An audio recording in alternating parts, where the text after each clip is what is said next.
तो अब यहां पर ये जो एल मिनिमम होता है वो क्या होता है, ध्यान से देखिए।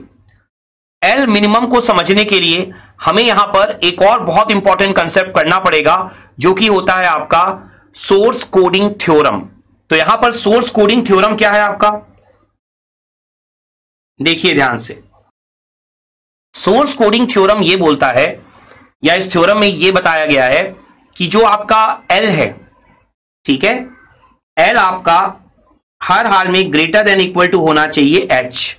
अब एच क्या है, ऑलरेडी आप स्टडी कर चुके हैं बहुत बार। एच क्या होता है आपका, एंट्रोपी। और एंट्रोपी क्या शो करता है आपका, अनसर्टेनिटी। ठीक है, तो अगर आप ध्यान से कंपैरिजन करेंगे यहां पर, तो जो आपका एल है उसकी यूनिट भी क्या है, बिट्स पर सिंबल है। और अगर आप प्रीवियस लेक्चर को एक बार रिवाइज करेंगे, जहां मैंने आपको एंट्रोपी की डेफिनेशन दी थी और एग्जांपल भी कराए थे, तो एंट्रोपी की यूनिट भी क्या थी आपकी, बिट्स पर सिंबल।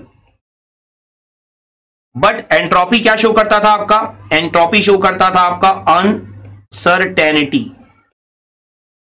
ठीक है, तो एंट्रोपी आपका शो करता था अनसर्टेनिटी, मतलब कितने ज्यादा अनसर्टेन है। मैंने आपको एग्जांपल भी दिया था, अगर आपको याद हो, मैंने एक बार दो सिंबल की प्रोबेबिलिटी 0.5 ली थी, तो उसमें आपने देखा था एंट्रोपी की वैल्यू बहुत हाई मिली थी।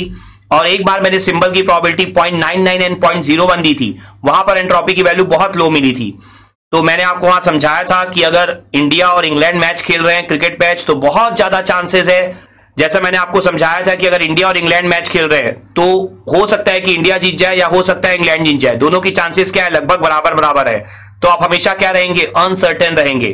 तो 0.5 प्रोबेबिलिटी में आप हमेशा क्या थे, अनसर्टेन थे।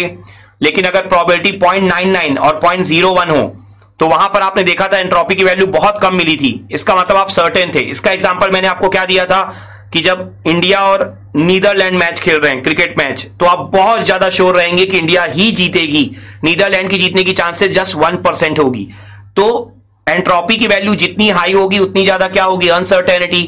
ठीक है, तो जो आपका एल है, जो एवरेज कोड लेंथ है, जो आप कोड को, ठीक है ना, जो आप कोड के लिए नंबर ऑफ बिट्स यूज करते हैं, ठीक है, जो एवरेज कोड लेंथ है, जो आप किसी भी सिंबल को इनकोड करने के लिए यूज करते हैं, तो एवरेज कोड लेंथ हमेशा आपकी एंट्रोपी के या तो इक्वल होनी चाहिए या तो उससे बड़ी होनी चाहिए।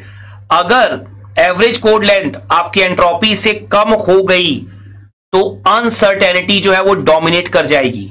ठीक है ना, तो यहां पर अगर इसको हम स्टेटमेंट वाइज भी लिखें, तो एवरेज कोड लेंथ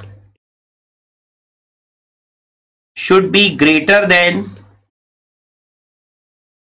और इक्वल टू, ठीक है, अगर एवरेज कोड लेंथ आपकी एंट्रोपी से कम होगी, तो जैसा मैंने यहां पर स्पेसिफाई किया हुआ है, एंट्रोपी मींस क्या होता है, अनसर्टेनिटी, तो अनसर्टेनिटी डोमिनेट करेगी आपकी, तो ये हमेशा होना चाहिए। तो ये जो, अगर आप बताइए, अगर L greater than equal to H है, तो L की मिनिमम वैल्यू कितनी होगी जब इक्वल होगा, क्योंकि हमेशा क्या होना चाहिए, ग्रेटर देन, तो इक्वल पे क्या होगा, मिनिमम होगा। तो यहां पर अगर आप L मिनिमम को डिफाइन करने के लिए जाएंगे, तो L मिनिमम कितना हो जाएगा आपका, H के इक्वल। तो L मिनिमम जो आपका H के इक्वल आया है, तो यहां पर आप चाहें तो एफिशिएंसी के फॉर्मूले में L मिनिमम की वैल्यू को पुट कर सकते हैं। तो आपकी जो L मिनिमम की वैल्यू है वो कितनी है, H है, तो एफिशिएंसी कितनी हो जाएगी आपकी, H बाय L। तो ये आपका ओवरऑल फॉर्मूला होता है कोड एफिशिएंसी का। ठीक है, तो इस तरीके से आप यहां पर एफिशिएंसी कैलकुलेट कर सकते हैं। तो एफिशिएंसी कैलकुलेशन के लिए आपको पहले तो एंट्रोपी कैलकुलेशन करना पड़ेगा और फिर आपको एवरेज कोड लेंथ कैलकुलेशन करना पड़ेगा। तो जैसा मैंने आपको पहले भी बोला था, इस टॉपिक से मेनली आप न्यूमेरिकल एक्सपेक्ट करते हैं, तो एफिशिएंसी कैलकुलेशन के न्यूमेरिकल एग्जाम में पूछे जाते हैं। तो आई होप आपको ये जो फॉर्मूला है और ये जो कंसेप्ट है बहुत अच्छे से यहां पर क्लियर हो गया होगा, और आपने जो ये सोर्स कोडिंग थ्योरम, आपने इन्हें बहुत अच्छे से अचीव कर लिया होगा। Let's have a quick knowledge check.